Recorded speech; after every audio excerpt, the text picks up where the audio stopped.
Is the allocation of the monies been set for what each category gets? Can you Michelle, do you have that? Yes, the artists individually can get $1,000 maximum.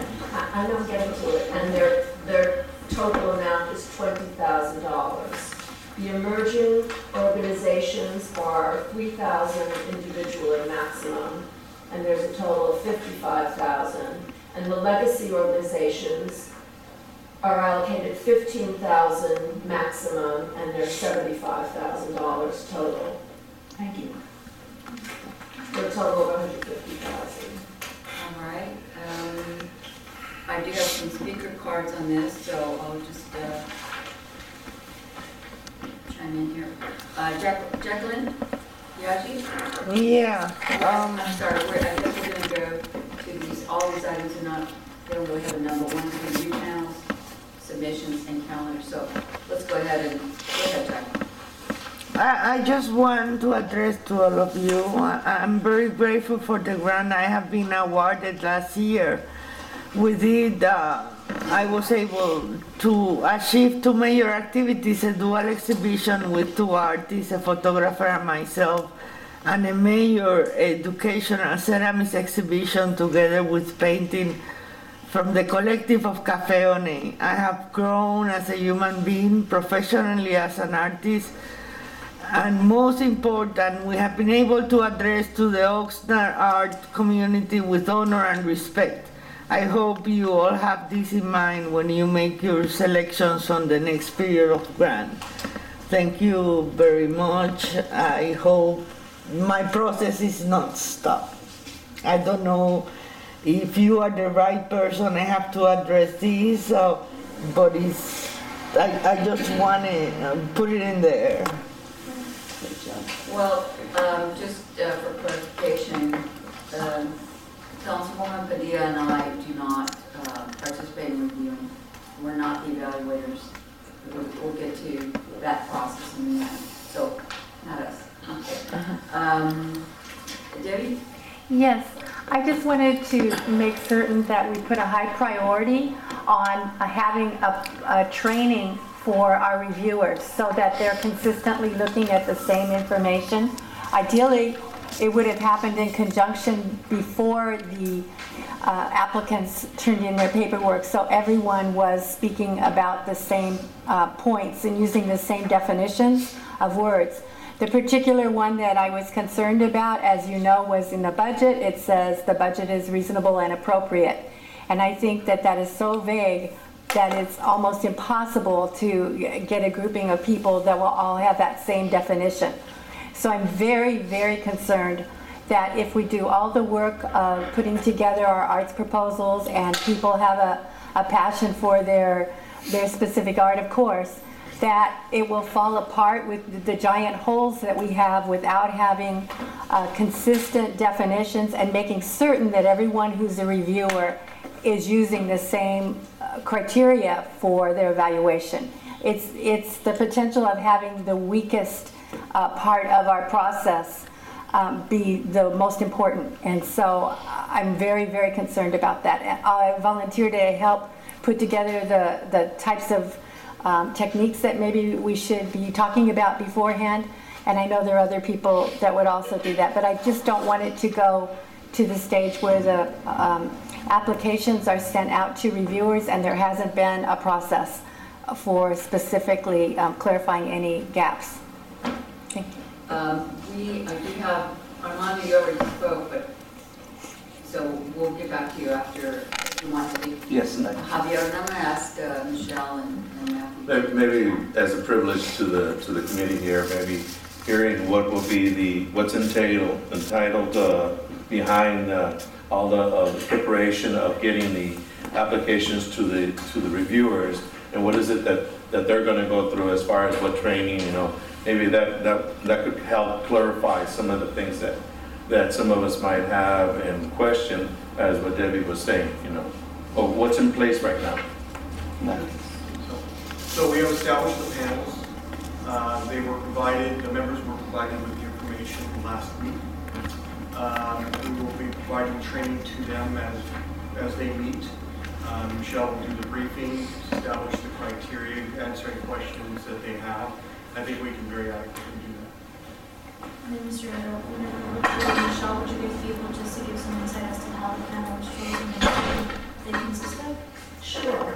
And in fact, what's being discussed here, as I've been talking to potential panelists, I've been going over exactly these things. We're not really providing their participation. I've been telling them, what the process is and how it all works. And we have 2 artists who are affiliated with the Bell Arts Factory in Ventura, and they live in Sadport. We have someone from city staff who's a photographer, a graphics person in the public information office. We have an administrator from Cascade Channel Islands who lives in Oxnard and is a community arts activist. We have someone from Gold Coast Broadcasting who's also from Oxnard and active in the community and an art supporter.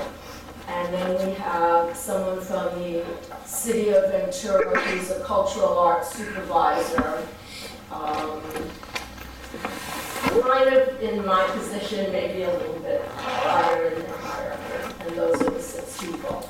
And there'll be 2, 2, and 2. 2 for legacy, 2 for the grants, and 2 for the immersion. In the past, questions have been raised about conflict of interest. What measures or? I inquired. Yeah. I inquired of them. And that's why we specifically identified those as potential candidates to avoid any kind of appearance of conflict. Would the public have an opportunity to sit in and listen, or is it closed session? No, I mean, it's just that in other rents, they've been open where people can sit in and listen to the process and not have to say it. Yeah, that would be pretty unwieldy in this situation. Oh, okay. All right. Amanda wanted to say something? Yes. It's just incredible. Incredible what you guys do. You have hired a brand new person that has absolutely no historical presence in our community, who has absolutely no historical legacy in this community. And you have staff people that are professional, but I suggest that they're not as knowledgeable, nearly as knowledgeable as some of the people here. When there's a discussion, invariably when there's money, there's always the assertion of conflict of interest. But that doesn't necessitate throwing the baby out with the bathwater. What we've tried to do here is make it unique. We've tried to make it grassroots, and we've tried so very hard to keep it away from the institutional mindset that you guys always go to. We've apparently lost that battle again. Shame on you. Margaret? Just a quick reminder, you will send out copies of the proposals ahead of time to the review? Yes, that's what we're working on. We've got the binders already. It's in process right now. Great, thank you. I just wanted to ask, how many individuals applied to be reviewers, and what was the review process for selecting who would be the reviewers? It was more of a recruitment. There wasn't an application. So you didn't listen to us. We applied. Okay, let's have some order here. Okay. Thank you. That's a question. It is out of order, but it's a question. We submitted requests. You unilaterally decided we're going to go some other way. You know, I'll just say this. We Yes. have to, I think the process, while it's had some bumps in the road because it's new, I think it's worked out pretty well for most people. Most of the people in this room, it's worked out pretty well. So I want to trust the staff here. This is not something, you know, this is very delicate to have people very passionate, and I love that, wanting to oversee the process, but we cannot just let it be ungoverned. So I want to trust the staff, and when there are issues that come up about whether or not it went well, we'll have to deal with it. So that's my particular opinion right now. Well, and given the panel members, it does seem that they were chosen from very broad-based sectors. One's an educator, others are artists, there's a staff member, a Gold Coast Broadcasting. And I honestly do think that one of the biggest issues last time was that the reviewers were individuals who also applied for grants. And one of the biggest concerns by individuals that attend these meetings was that there were reviewers who were applying for the grants themselves, and there was the issue of whether they had a conflict of interest and or were biased in their decision making. And I do think that given that there are panelists that are completely removed from the grants themselves is a good thing, because one of the biggest concerns last year and the process by certain individuals in this group was that there was conflict of interest, and how could there be a fair process if there were individuals who were trying to get grants part of that process. So I do feel that given the panelists that were chosen, that at least that issue is been improved in this process and this time around. I totally agree with that. Thank you. So let's go on to calendar. Could I just say one thing?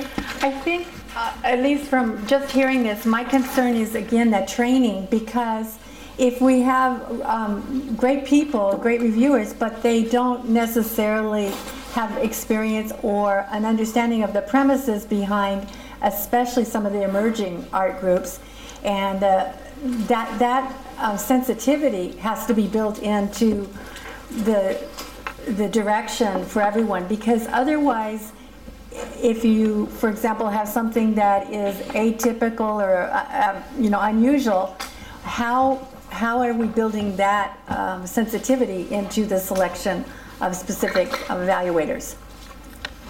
I just would suggest to Michelle that we spend quite a bit of time on the original philosophical thinking that led to this, and it's in the first or second page of the RFP.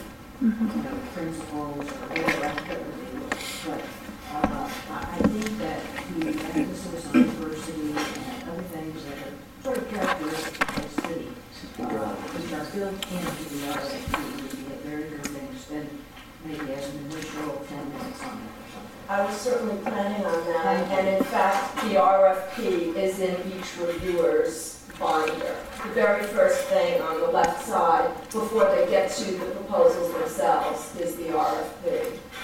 And I plan to certainly spend time, when they meet to review all those. And then Ms. Cantor, I know a big issue last time was also that the points that were assigned to individual members didn't necessarily reflect the amounts that they got. So if there is going to be a point system put into place, that the allocations reflect in some way, shape, or form the points that, which wasn't the case last time, which was a little interesting, making, so if we can really, if there's going to be points associated with that funding, do trickle down on the basis of the points that were allocated from the highest points all the way down. Right, got it.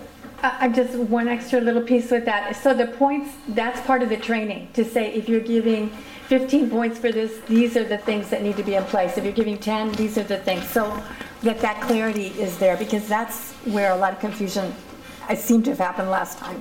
So Jim, Yeah, I just want to make a quick comment. I think the historical practice that we've had with this group being very historical practice, being very grassroots, and someone mentioned the word diverse.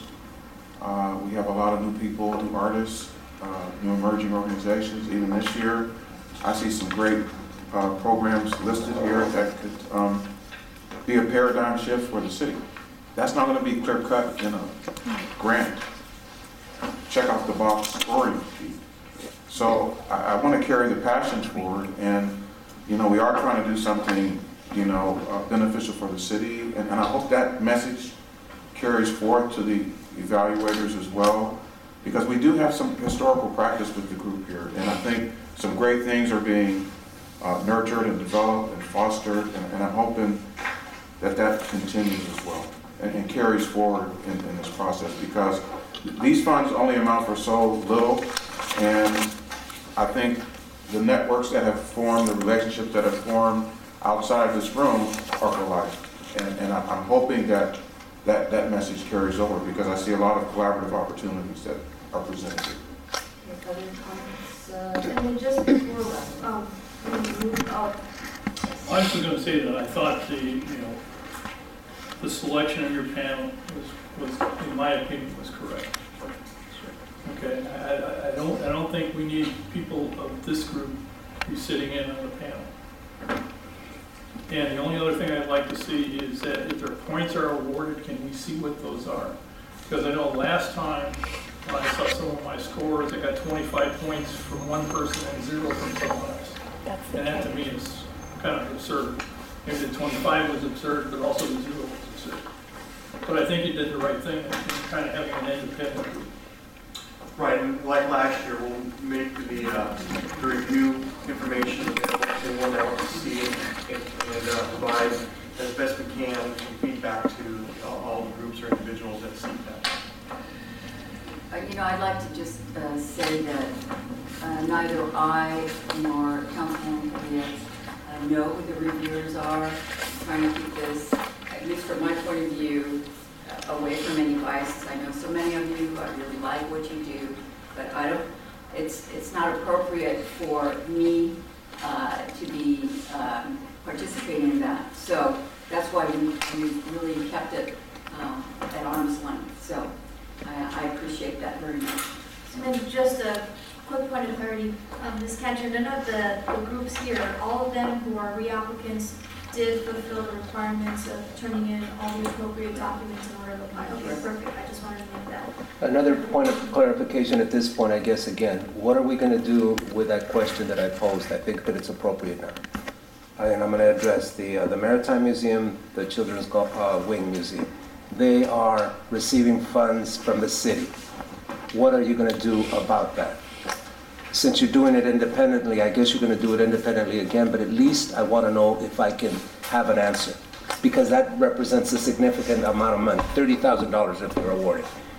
So I know that when the issue came up, that would be considered in the allocation of funds that they were suggested to get. So given the budget, they were going to list what their city allocation was, and then once that came back to our committee as far as recommendations for allocating the monies that would be taken into consideration, which was what happened last time. Once the review process took place, given that consideration, the fiscal support that they get from the city, then there was a decision by our committee as far as moving forward with the allocation. Okay, during the committee did discuss it, and they chose not to restrict. Yes. The submission of the application. The who discussed it? We discussed that. That's not what I heard. That's not what we heard. And I'd like to go back to the notes, and I'd like to know. And I'm going to stand on this. So you're going to award twice based on some fiat this organization. Groups which receive line item budget support, either of the ones you mentioned receive line item budget support, are included. That was the stipulation. Line item. Yes. Okay, one more comment and then let's move on. Thank you. Thank you for all the work, and I look forward to the process continuing. Beverly, thank you for your work. Okay. All right, let's go on to the calendar. Michelle, can you give a little update of what the next steps are? The reviewers are getting the binders with proposals this week, probably today or tomorrow. And we have scheduled tentatively Wednesday and Thursday of next week when they will come to the city and meet together. And that's when they'll have the opportunity, if groups or artists submitted DVDs or CDs or other electronic media, the panelists can look at those together if they would like to. This is probably the 18th, the 19th. So we plan to bring back a recommendation for your March meeting. for your endorsement to go to council for the Discussion actual meeting. allocation. Yes. Discussion meeting Yes. is set for the second. Okay, good. Okay, we'll move on to new business. I don't think we have any.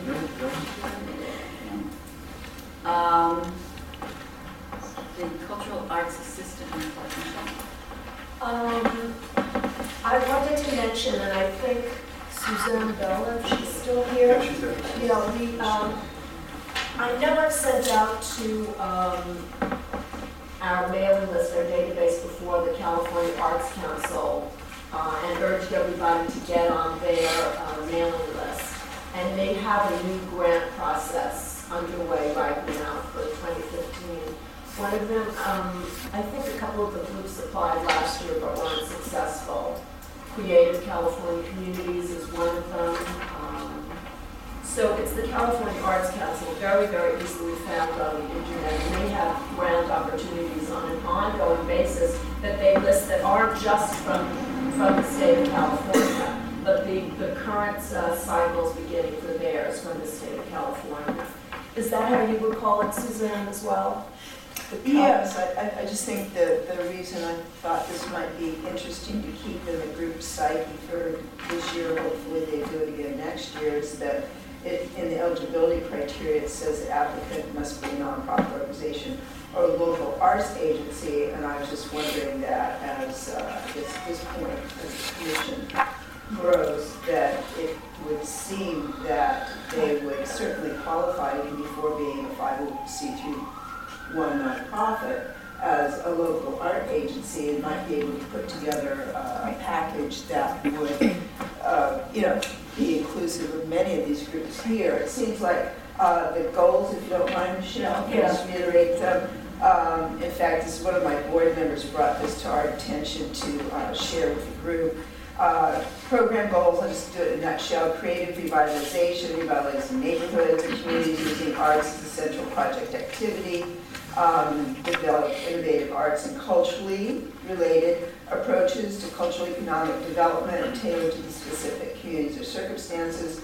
Arts participation, this is particularly engaging residents and visitors, and then collaborative partnerships. This is what you've all been laying groundwork for already, so I just thought this might be something to put on the radar early for whatever agency would be carrying that on as a possibility. It is due March 27th for this year, but I believe you found out about it last year too, so hopefully it might go on. So that was just something I thought might be an opportunity. Will that be sent out to?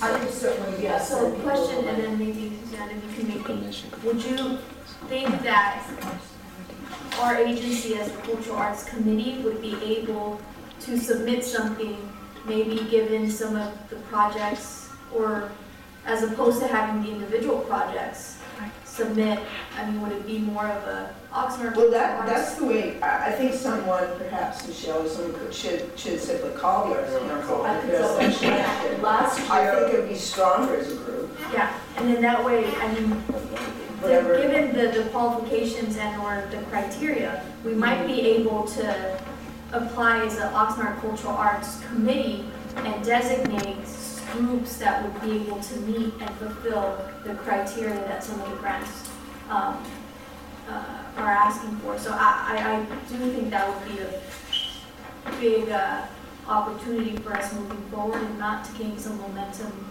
moving forward with our Cultural Arts Commission. Last year, a couple of the groups applied, and the city wrote a letter of supporting those organizations, but they didn't get funded. But this time, with the commission formation and the ultimate formation of the foundation, Well, we I might be able to think do what it. the comment is that local art agency can also apply. Right. And given that context, we might be able to apply as a Right. cultural arts committee, which is Right. what we have. And given that we funded certain, if anything, maybe our legacy groups could be umbrellaed under our Exactly. application as a local art agency, which would be the city of Oxnard, and the grantor and the grantees. Great, so So- I'll inquire about that. And and I would actually ask that you spearhead maybe if you do get good feedback, see what can be put together as far as a funding mechanism for some of the projects that we support. Great, glad to do And if I could just add one, maybe to find out if they know that it's going to be part of their programming for next year in case, more strategy is needed. So again, I think it'd be great to spearhead a grant application on behalf of our local agency, would be the Cultural Arts Committee, with the access and the framework that a lot of our grantees have actually set for it, if at all possible. So that would be question one, would we be able to do that, and two, maybe putting something together with the permission of some of our grantees. I'm new here, What is your name, please? What's your name? Chantal. I have a general question. When you attribute a grant, I know you're going to look at the economical impact, the cultural impact.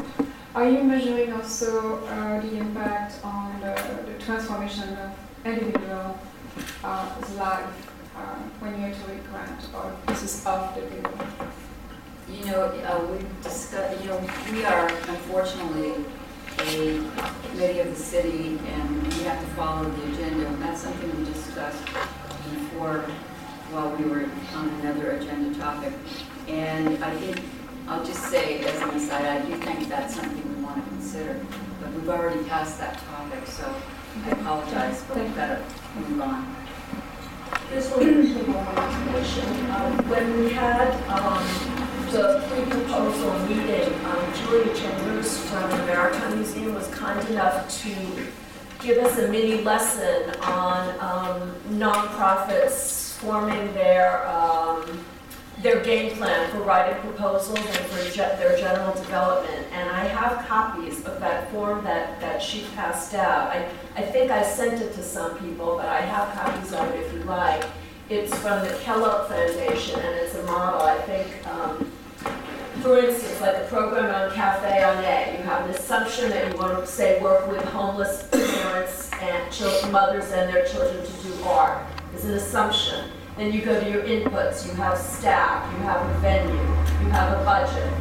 Then you move on to the activities that you're going to do. Say you're going to do art lessons for children of homeless mothers.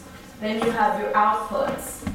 How many kids attended, how many moms attended. So it's a worksheet to help you determine when you're planning your activities and when you're applying for grants, whether from the city or from any other source, and then any other sources. And then you have your outcomes. This many people attended. This many children are now enrolled in preschool programs. And then you have the impacts. So it's kind of like a flow chart to help you determine if you're accomplishing what you'd like to accomplish. And thanks again to Julie, who's not here today, who did that mini lesson. And if anybody would like this handout, I'm sure Julie will be able to provide further explanation and exploration of this form too. Because it's just a useful diagram of how you're setting out to answer your mission statements. Anything else, Michelle?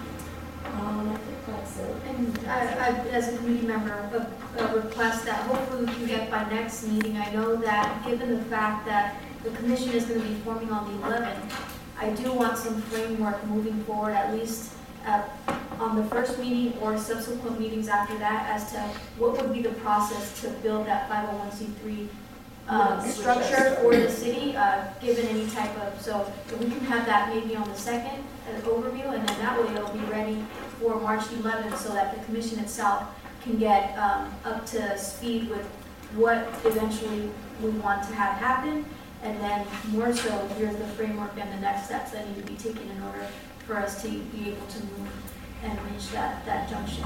Yeah, I've been researching that about how some other cities do it. Typically, the foundation members and the commission members are the same people. So, and then we can have a nice, handout on our presentation, so that if not March the 2nd, at least have the framework, so that that can be part of the meeting on the 11th, and they need some material, strategically and put it in that, because hopefully we can get that as soon as possible, so that we don't have to apply as a local funding agency, we can just apply as a 501c3 and have access to more funding. Anything else in that item? Okay, we'll go on to future items. I don't know if there's anything to report on this. I don't have anything. Any business? No, I think just the fact that we are going to be designating the commissioners on tomorrow. Mayors. The mayor is, but it's always nice as a council member to see individuals present advocating for themselves, either verbally and or via email. You'd be surprised how much of an effect that has on the overall, so the squeaky wheel gets the oil. So I would encourage as many individuals that are interested to show up, if anything, to see what the future of the commission is going to look like, and be able to provide some good feedback to the mayor as well as the council members that are eventually going to bless his. Would that be a line item on the agenda? It's on the agenda. It is a line item. It's on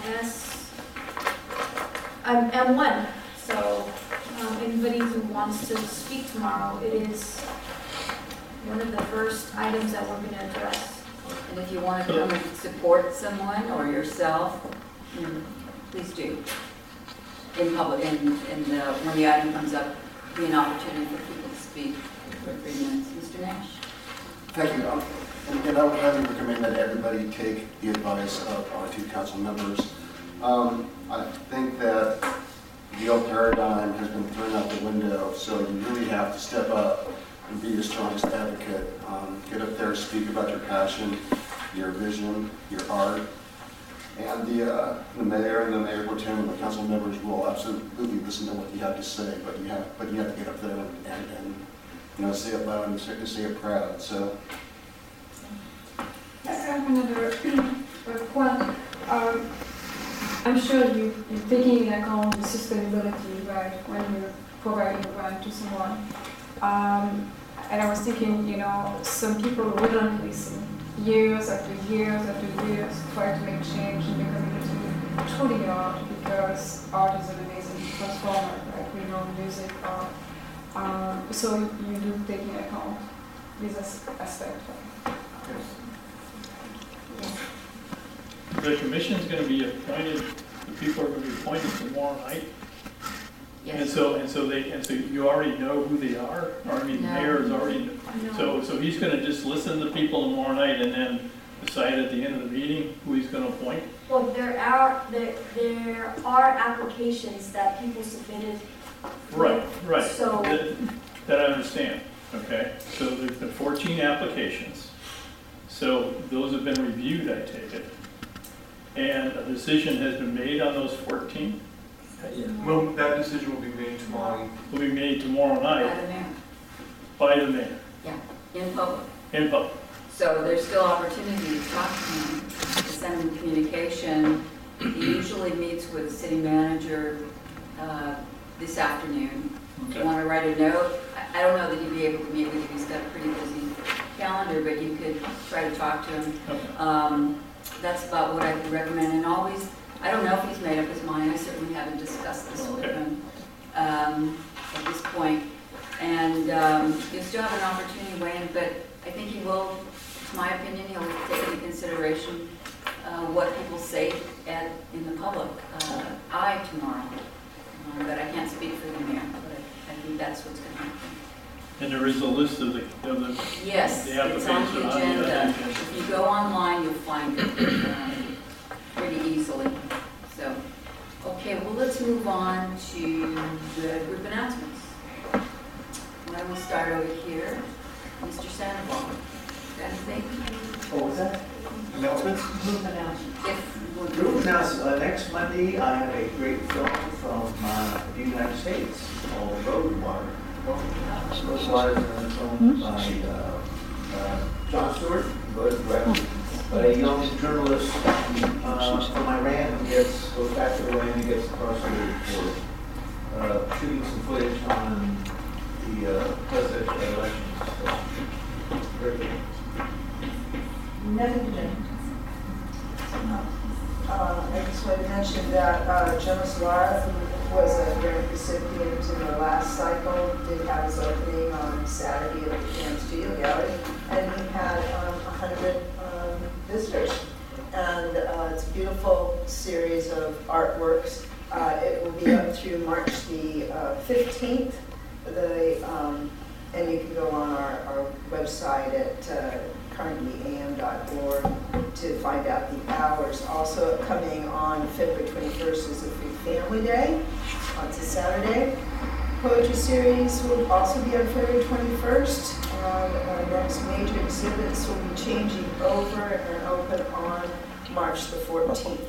Our next Cam Studio guest artist after Nancy Belansky, who's just occupied that back studio at the Cam Studio Gallery, is going to be Olguin Tapia. Again, both of these are all coming right out of our Oxnard community. So thank you. Hope you come someday. Okay, there's going to be an event at the Café Anglais on the February 21st in the evening, 7:30. The theme is peace and self-discovery, because I'm assuming that that's the challenge that everyone has, you know, finding, and it's not a religious concept, it is not, it's an open invitation regarding the possibility of knowing who we are more and discovering peace. So, of course, anyone is welcome. It's a multicultural community, so Thank you. Going on? Yeah. Yes, we're going to have an art closing ceremony on February 28th at the cafe. It starts at 5 o'clock, and it's for the Nancy Colza and Friends exhibit. And there'll be music and art and entertainment and food. The next musical event that we're trying to put together at the Acuña Gallery, if you were fortunate enough to be at the Tololoche concert, which was a great concert, that was a connection between New York, UCSB. Apparently UCSB is doing a lot of that connection, and then they're sending them to community-based organizations.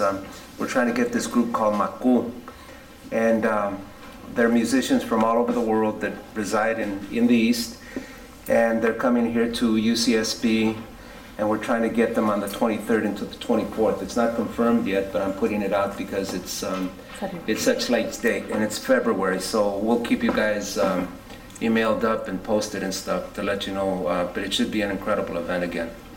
I was really sorry to miss it, but it was on council night. We started pretty early these days, so. We did make mention of it, that there was an event that took place on that calendar. And I also actually, moving forward, that you mentioned that it's a collaborative between UCSB. I know UCSB has a collaborative called Viva el Arte. I'm not sure if it's part of that.